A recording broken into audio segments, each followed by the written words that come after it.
A whole bunch of privates have been telling their Mormon story after they got a nice file with the 4x6s, even the cards to send back to their family to wallpaper the neighborhoods when the Mormons are casing the neighborhoods and preying on their elderly. And Jared says, I don't know why you keep talking bad about the Mormons. And Sarge is walking past and he says, son, do you know what happened in a Jonestown about 40 years ago? Do you want to be in Utah hauling out body bags because the false prophet got caught bilking little old ladies out of their life savings, or who knows what else? Check and post and file with the Mormons, hand these out, wallpaper your neighborhoods with them. But Jack is retired, and he saw a suspicious car in his neighborhood, and he called the cops up. He said, well, they're going up and down the street. It looks like they're casing the neighborhood. And of course the cops show up, find that gray car, and Jim J. and Charlie M., Mormon missionaries, doing what they do, casing the neighborhoods and preying on the elderly. And they're a little indignant, they're angry, Jim and Charlie. And they tell the cops, well, we're just, doing missionary work for our religion. And yeah, the cops tell them, yeah, so was Jim Jones and Charles Manson. That didn't end well. I am Milton, son of a carpenter and married. Dad a carpenter, worked on skyscrapers. Mom Marianne, I'm the son of a carpenter. I get to tell parables, and I did some Google research today. I found out that my parable videos are making the rounds. You know how pompous, if you ever had a knock on your door, the Mormons can be. And last year, 2017, I made some funny parables about their false prophet at the time, Manson. I thought we got rid of that guy long ago, and yeah, apparently they've been making the rounds because just before Thanksgiving last year, Charles Manson died, and then just after the New Year, they false prophet Manson kicked the bucket, and that's how I know. My parables get around. I'll keep passing them along, guys. Michelle and Sharon are two Mormon church princesses, and they're looking after false prophet Manson, who needs looking after because he's well up into his 90s. He's half as old as the Fraud of Faith, LDS, Latter-day Saints, the Mormon church itself. And Michelle says, Brother Manson, you haven't touched your food. He says, I'm not hungry. You haven't touched your Kool-Aid. I don't want to. And then as Sharon says, look at this nice pillow I embroidered for you. I heart false prophet Manson. And he says, I can see it. You don't have to bring it closer. I can see it. And yeah, I made a couple of parables about have we never seen Charles Manson and false prophet Manson of the church there in the same room, and all of a sudden they died within a month and a half. Officer Jared has stopped by to see Mrs. Moneybags, and she explains that these people keep knocking on her door. She doesn't answer, but sometimes she's out in her garden. She likes to work in her garden. She's an elderly lady with some beautiful flowers, and these folks are very arrogant and condescending and self-righteous, and she has told them, I'm a Catholic. I go to church when I can get a ride with my friends. I don't want to be on your sales route. And trouble is, Officer Jared is one of those that they call when they're missionaries, get in trouble from the city, the county, the state, and he just BS the little old lady. The Mormons, the LDS, Latter-day Saints, are in their men's meeting. Yeah, they're like their fraud of the faith sister religion, the Muslims. No gals allowed. And one of them says, you know, our missionaries are knocking on doors worldwide and they're asking, is it true Charles Manson is your false prophet?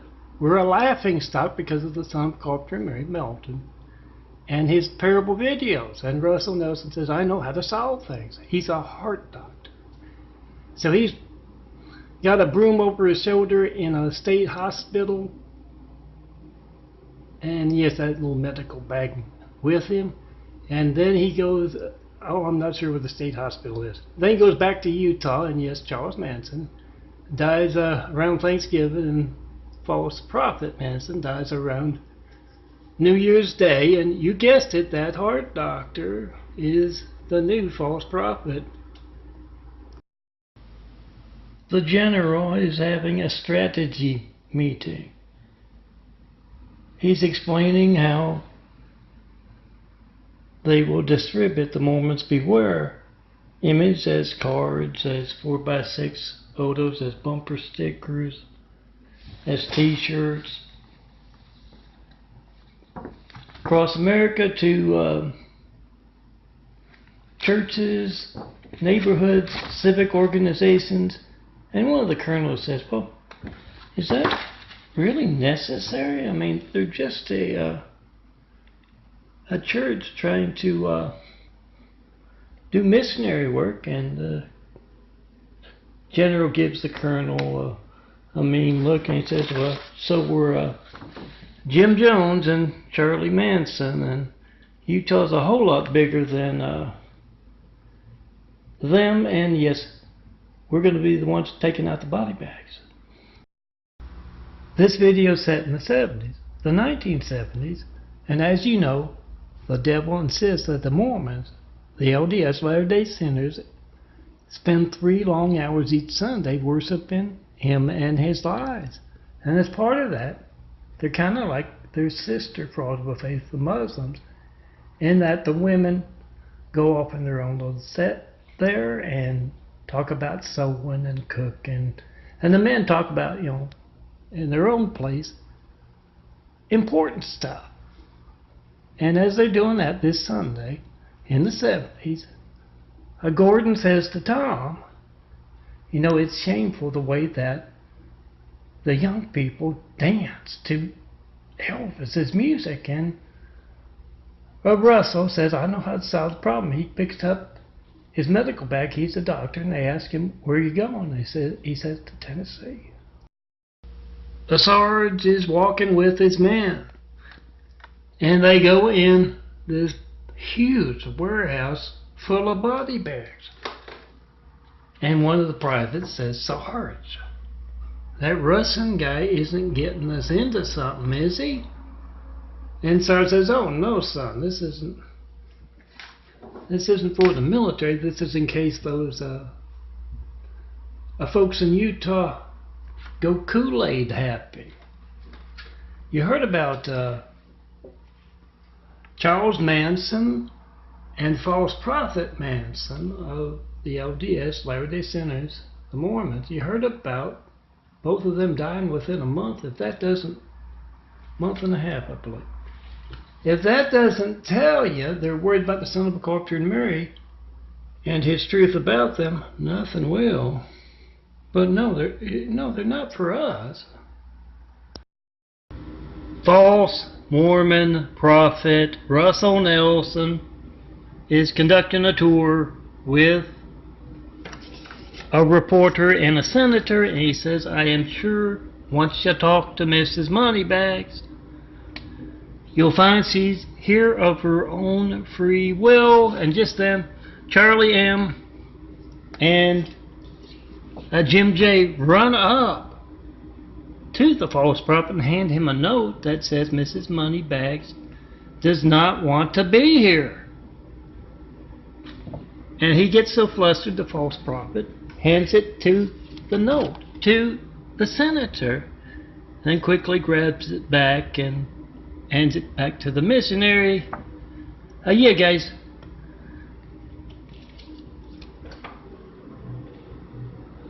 Utah's a whole lot bigger than Jonestown. Mark has a problem most Christians have. They're too good for their own good. And he's talking to Harry. He says, I don't know about distributing the Mormons Beware to our flock, and then have them distribute in the neighborhoods and civic organizations. I don't know, they're a church just like us, trying to promote the religion. And Harry says, no,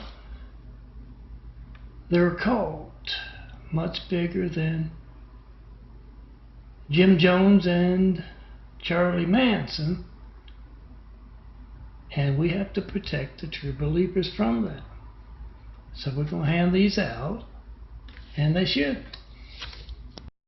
It's the late 60s, and Russell Nelson, the current false prophet of the LDS, Latter-day Saints, proud of that title, Mormons, is out knocking on doors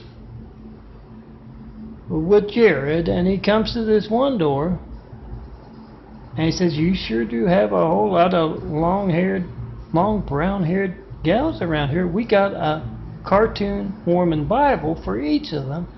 And all of a sudden, Charlie shows up. They compliment him on that tattoo he's got above his nose, and he says, dig it, man, we don't want you around here. You come around here one more time, I don't know what I'm gonna do. And of course, Russell says, we'll be back next month. The false prophet Russell Nelson of the Mormon cult, the Latter-day Saints, the LDS, he's sitting on his porch rocking, and that's about all he can do, because he's up into his 90s. He's half as old as the Mormons cult is. And he sees some younger fellas from the Mormons show up, and he says, what's wrong? He's the son of a carpenter, Mary Melton, making parable videos about me. Oh, I make the funny stuff, the serious stuff. And I made some about Charles Manson and the previous false prophet Manson. And then it ended up with both of them dying at the end of 2017. And so Russell's a little nervous. He says, what's in the medical bag? He says, nothing. And Russell learned a thing or two from the Doomsday Cult. He's got his Nikes on. He outdistances the younger folk. Manson is a-whining again. Why are they persecuting us? We, the Mormons, LDS, Latter-day Saints, proud of that title, we're just trying to promote our religion. Why are they persecuting us? Oh, getting the truth out about you is not persecution. Look for those Mormons Beware on the Vote Truth there, among other places. Print them out, wallpaper your neighborhood when you see them. The Mormons casing your neighborhood. Meanwhile, as Manson's hanging by his tail, Jim Jones hanging right next to him by his tail says, yeah, well, Manson, so was I, just trying to promote that religion. Then the devil comes along and, pokes both of them with a pitchfork. Jake is checking into a fancy hotel, and the clerk says, well, it's a really nice room, but there might be a little smoke damage. Nelson stayed in there last night. And Jake smiles. He says, Willie Nelson was in that room? And the clerk says, no, the false prophet Russell Nelson. Yeah, the 90-something-year-old guy that's half as old as the fraud of the faith, LDS, Latter-day Saints, proud of that title, the Mormons. They're very big smokers. You see them around here a lot, around me and the Great Wall of Evil. And let me explain some Great Wall of Evil tactics. They have the noise from down below from them. They're Mormon doggies to distract, so I didn't take a a sunset photos, and now for Tommy, they're distracting. Charles Manson that says, "Does this thing have a file in it?" And Jim J hands him some cake between the bars and says, "Not exactly." Short time later, back in Utah,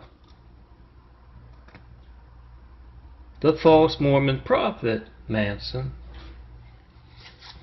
is being given some cake by Charlie M., LDS, Latter-day Saint missionary. And he's kind of old. He says, "Is it my birthday?" And yes, Jim J says, "Not exactly." Then both of those missionaries go to see Russell Nelson. They say that Manson embarrassment is over with. You're the false prophet now. Russell Nelson is doing a rare interview. Yes, he's the false prophet of the Mormons. Latter-day Saints, LDS, proud of that title. Doing an interview with Barbara and Connie. And he says, "I don't know why they're persecuting us. We're just a simple religion." Yes, he's half as old, literally half as old as his Father of Faith Mormons, up into his 90s. We're knocking on doors to promote our faith. And Connie says, "Well, so was Jim Jones and Charles Manson." And a lot of folks don't like the case in their neighborhoods where they're hard at work and the only ones there are the elderly you're preying on. So Frank is at boot camp. And it's the usual stuff, obstacle course, disassemble, reassemble, rifles and other things. But he asks Sarge about the new things he hasn't seen. It's, loading body bags onto trucks. And Sarge explains, well, it's the Mormons. They're much bigger than Jim Jones and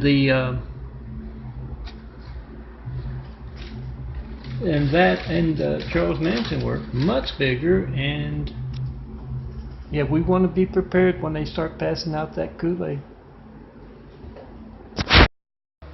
Charles M. calls Jim J. into the room. They're both Mormon, LDS, Latter-day Saint missionaries. And Jim J. says, "Where'd you dig him up?" And Charlie says, "Oh, the Mideast. I thought we could use some fresh blood at the top of our fraud of faith." And Jim J. says, "But he's just a skeleton." "I know, but he does look more lifelike than Russell Nelson, the current false prophet." And what's that in his hand?